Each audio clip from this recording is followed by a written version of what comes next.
everybody, it's Sam Amico with another edition of Hoops Wire Live on 330 to go. I almost forgot the name of the show there. Had to remember it real fast because I haven't been here in 2 weeks. So I'm back now and it feels like I never left. Lots of stuff to get to. Obviously, this is a Cavs show, Cavs-centric show. But I know in Cleveland, the big buzz today is Joe Flacco coming back to the Cleveland Browns. I'm wacko for Flacco, so I think that, everybody could be excited. How he'll actually perform, I don't know. But this is the Cleveland Browns. This is when we get to enjoy the Browns during the offseason when they're not playing. So just enjoy. Joe Flacco, 40 years old, back. Who knows what he will bring to the Browns this season. As for the Cavaliers, they're the opposite of the Browns. Things always go well when they play, or 90% of the time, at least this season. 63-17, number one seed in the Eastern Conference is wrapped up. Every NBA team has 2 games left. If you're watching this live Friday afternoon, every NBA team has 2 games. They're going to play Friday. Every team is in action Friday night. All 30 teams are playing. And they're going to play Sunday.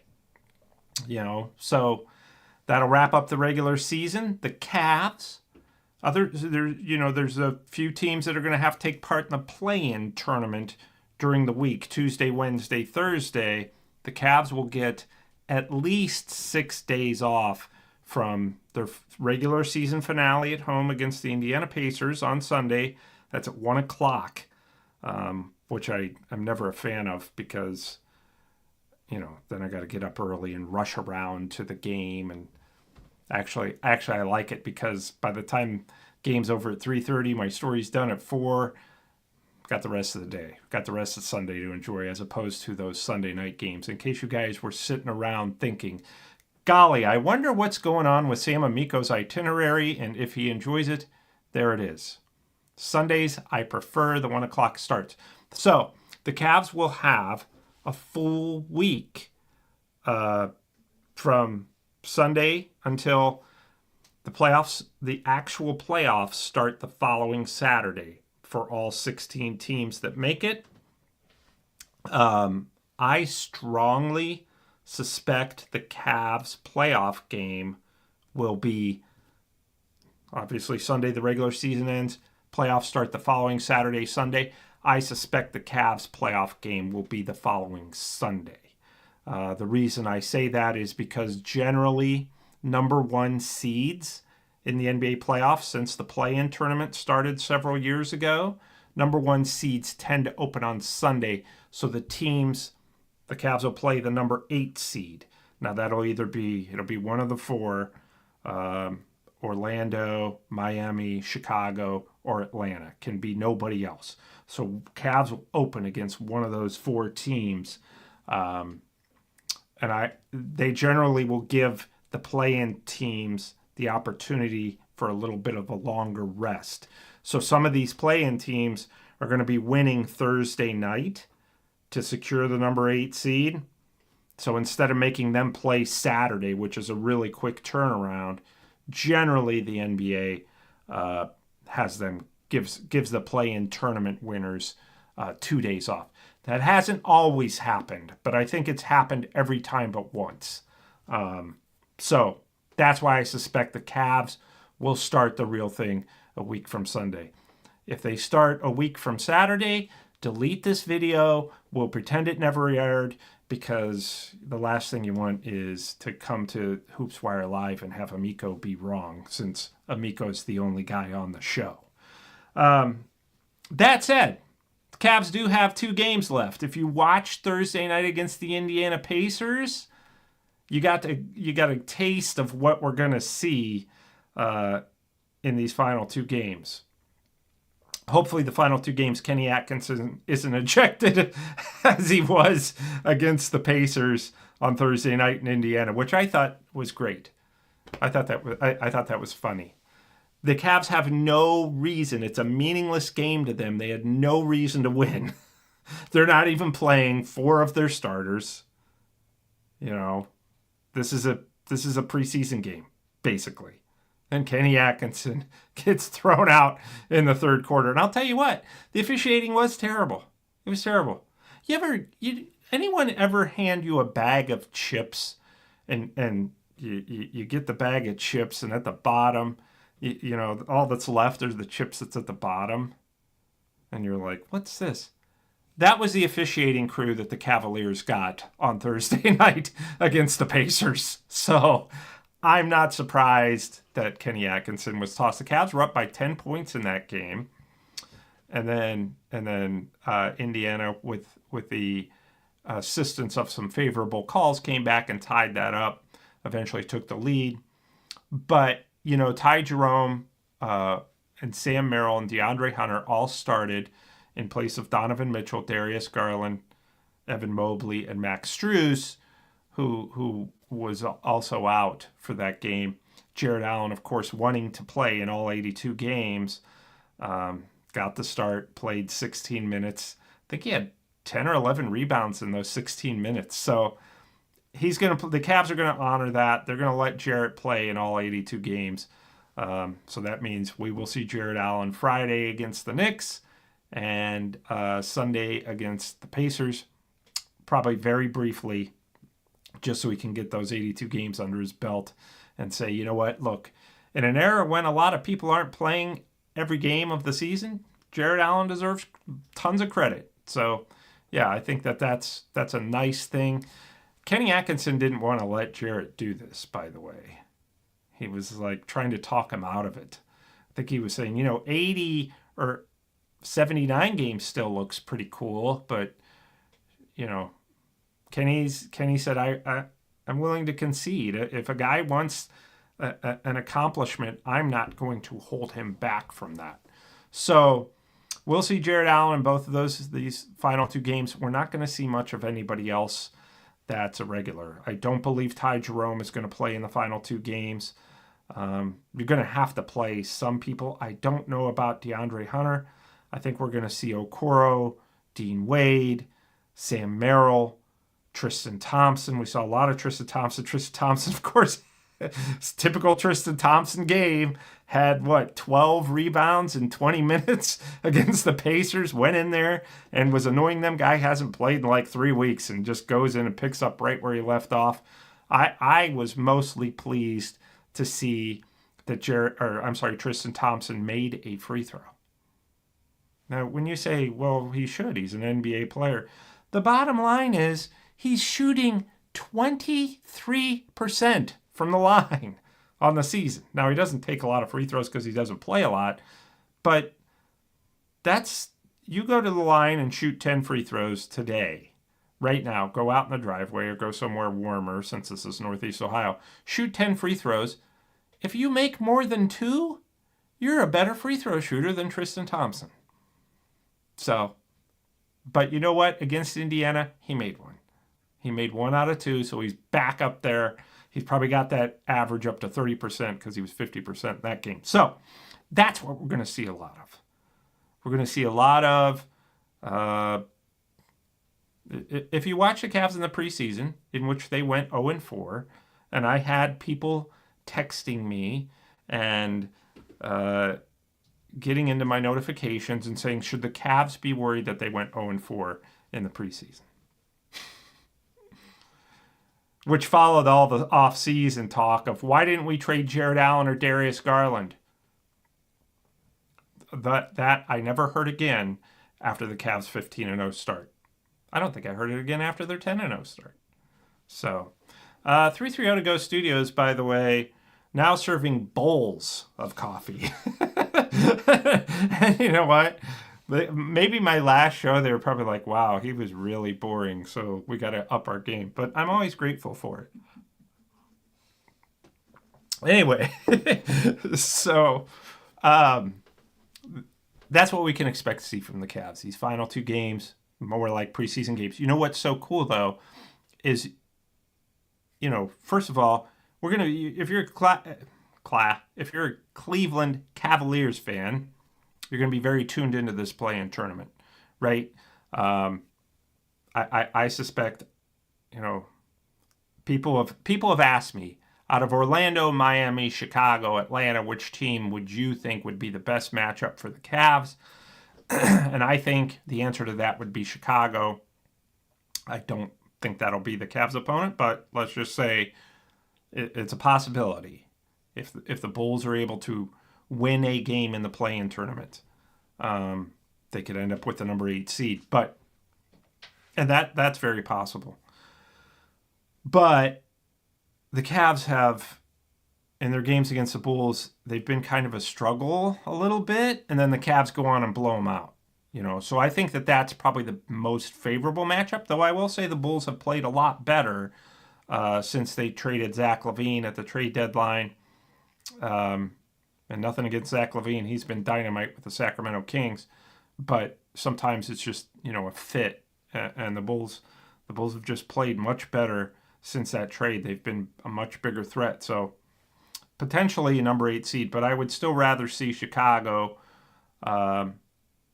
than Orlando, Miami, or Atlanta. Although I think Atlanta would be tons of fun. And I think the Cavs will win that 4 or 5 games.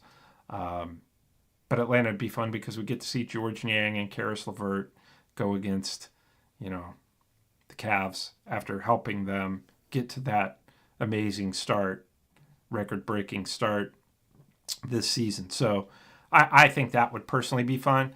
I play old man basketball, which I've talked about on here before. So right now, I played last night, so it feels like somebody took a sledgehammer to my body, even though I'm smiling. But I just bought George Niang shoes. Yeah, I know. Who does that? Who does that? I'm gonna tell George when I see him. You finally sold a pair of your sneakers because some doofus who plays old man basketball got online and thought, I'll get George Niang's shoes. Not only are they remarkably cheap, but I play sort of like him. I just stand out there, shoot 3-pointers. I'm not in great shape, and defense is an option. So, and I talk a lot of trash the whole time. I never shut up.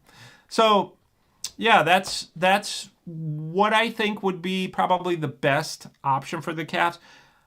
If you look around the NBA, though, there are so many teams right now that are still fighting for playoff positioning. The most interesting one to me, let's start in the Eastern Conference. The Bucks and the Pistons, JB Bickerstaff's Pistons, are in 5th and 6th right now. The Bucks are in 5th in the Eastern Conference. The Pistons are in 6th.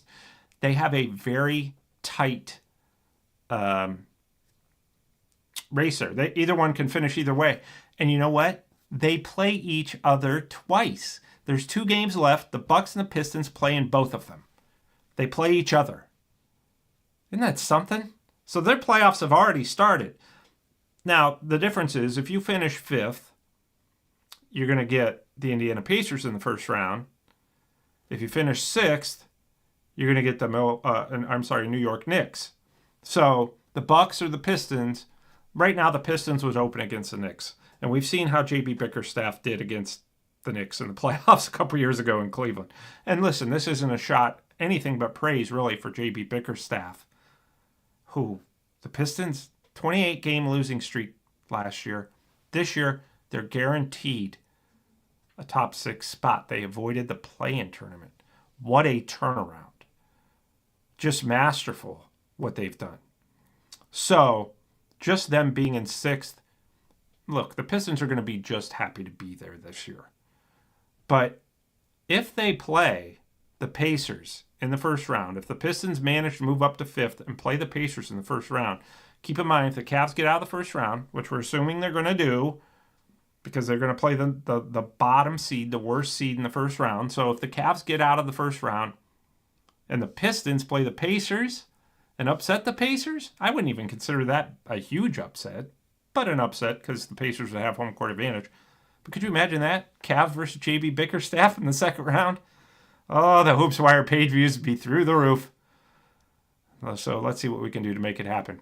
Realistically, though, the Cavs are probably, look, the Pacers are favored in their first round matchup, regardless of who they play, whether it's the Pistons or the Bucks.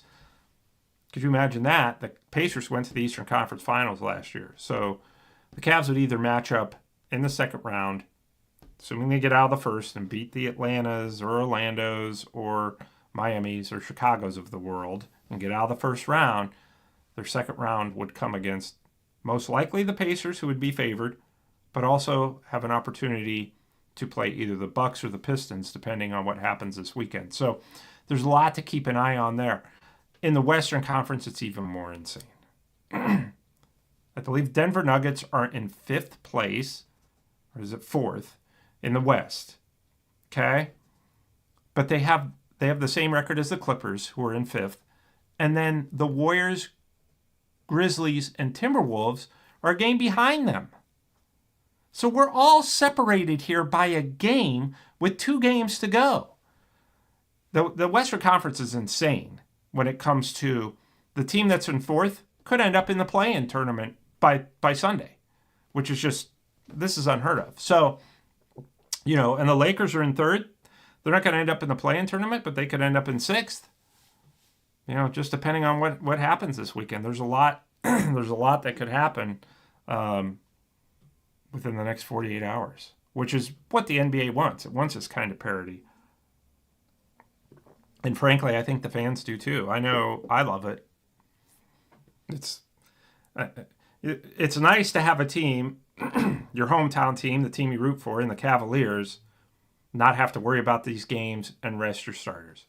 And Kenny Atkinson kind of indicated after they beat the Bulls and clinched the number 1 seed in the Eastern Conference earlier this week, Kenny Atkinson said, yeah, we're going to meet Kobe Altman, Kenny Atkinson and the coaching staff, I'm sure GM Mike Gansey, and the players. And he said the players are going to have a say in what we do in these final few games. Now that we've clinched, there was actually 3 games left at the time. Now there's 2. So they all met, and it was a collaborative effort. And the players have decided that, rest would be ideal. And Kenny Atkinson, brought up the idea of, well, what are you worried about rust for that first round? And Kenny Atkinson said, no, we got a week off. We need a few days off, and we have a plan in place. We're not going to be rusty when the playoffs start. So I trust Kenny Atkinson's body of work. So I think that the Cavs will be just fine by resting their starters, and they'll get back into practice on Monday, and they might even get the day off Monday, and then Tuesday, Wednesday, Thursday, Friday, and even Saturday if they're not playing game 1, which of course will be at Rocket Arena next weekend. I'm sure that they won't have any issues preparing for that. So yeah, what a great time to be a Cavs fan. 63-17. The one thing that means, the loss to the Pacers, what a great game. It's one of the most fun games of the year, and they didn't have 4 starters. And they might have been able to win, but I was going to say Kenny Atkinson decided to sub out these guys, but it was actually assistant coach Johnny Bryant, because Kenny Atkinson was in the locker room after getting tossed in the 3rd quarter. But they took out Ty Jerome, DeAndre Hunter, and Sam Merrill when the game was still in the balance. And then they put in, and Craig Porter Jr. was magnificent against the Pacers, 16 points. So they took all those guys out, put in Craig Porter Jr., Javonte Green, Tristan Thompson, Isaac Okoro stayed in the game. And did I say Jalen Tyson? I don't know. I need somebody sitting next to me to remind me what I did. Usually the kids will say, you've already told me that 4 times, Dad. But anyway, so I think that with that's the lineup we're going to see mostly these last 2 games. And the Cavs could have won that game against Indiana. I strongly believe, even though they took those guys out, they could have won. Jalen Tyson, of course, missed a shot at the buzzer. No big deal. But they had a great shot to win that game. The Pacers needed that win. The Pacers, by the way, are really rooting for the Cavs to beat the Knicks Friday night at Madison Square Garden, because the Pacers still have a shot at that 3rd seed. If the Pacers win their final 2 games and the Knicks lose their final 2 games, the Pacers go to 3rd, the Knicks go to 4th. I don't foresee that happening. I don't foresee the Cavs winning in New York with the Knicks knowing that, and the Cavs not even playing probably anybody other than Jared Allen from their top 7 guys, I just don't foresee that happening.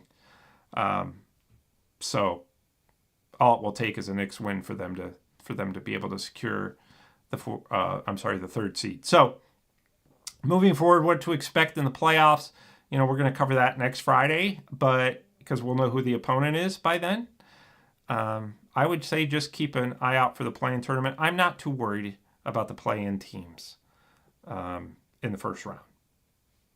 Who's going to be the toughest matchup? To me, the Orlando Magic, because they have size, but they're missing Jalen Suggs, who does a great job. They're familiar with the Cavs. They won their last game in Cleveland, right? But Orlando's so up and down. But they have size, and they take away the Cavs' space when it comes to shooting. I want to see the Orlando Magic finish 7th. That's where I want to see them finish. Because I could see them giving the Celtics fits in the first round, because Orlando does a very good job defending the three-point line. And the Celtics take more three-pointers than anybody, and they're super reliant on efficiency on three-pointers. So, the Cavs are too, but not quite. Nobody is as much as the Celtics, not even the Warriors. So I'd like to see Orlando play them. I think it'd be a good matchup, and I think Orlando could give them fits, which if, everything holds serve, the Cavs would face the Celtics in the Eastern Conference Finals, and you want the Celtics to be worn out when they get there. So, the possibilities, the way the playoffs would shake out today, let's just go with the top seeds winning, which hasn't happened in a long time, by the way. Top seeds, both getting to the finals. So, but let's say everything holds serve. The Celtics would play, if they could play the Magic, that'd be great. I think, Atlanta has played Boston extremely well this year too, but I just don't. Atlanta's not the same without Jalen Johnson, who's been hurt, and I won't get into all that. But Boston could play Orlando, and then the Knicks in the second round. And I think that would be ideal for the Cavs if the Cavs are able to get to the Eastern Conference Finals and they have to play the Celtics. The Cavs won't, on paper, theoretically, won't have as tough of a time getting to these finals. Their path is easier. What's that mean? Not a whole lot. You still got to go out and play the games. You got to stay healthy. If you lose a game at home, you can't freak out. So there's so much at play than just say the Celtics and Cavs are going, because a lot of things can happen. This is almost like a half a regular season. Now, actually more like a third, but depending on how many games you have to play to get to where you want to go.